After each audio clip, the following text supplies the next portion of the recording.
runtii golaha iskaashiga oo aan sameynay sanad ka hor ujeedadiisu waxay ahayd in looga shaqeeyo horumarka iyo wax wada qabsiga dawlad goboleedyada dhexdooda iyo maamul goboleedyada dawladda dad badan oo anaga naftigeenu aan marmarka qaarkood aan ka midnahay waxa laga yaabaa inay u qaateen asaasidiisii ujeedooyinka laga lahay si qaldan golahaas ma aha gola block ah oo dawladda mucaarad inuu ku noqdo loogu talagalay markii la sameynayana taladu saas ma ahayn haddana ma aha aniga aragtideeda waa golo loogu talagalay inuu aragtida maamul goboleedyada dawladda u gudbiyo dawladduna ka jawaab celiso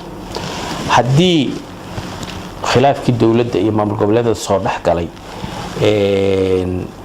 lagu xalli waayay muxuu ahaay wada hadal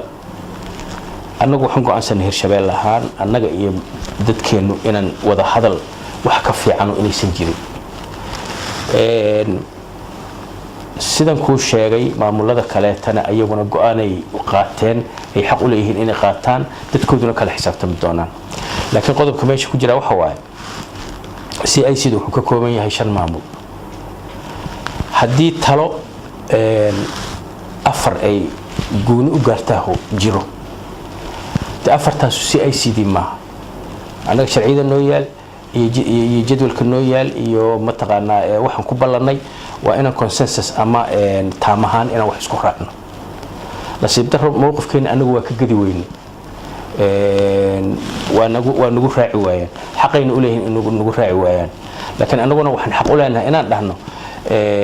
haddaad muxuu ahay mowqifkeena aan muxuu ahay aan idinka gadi weyne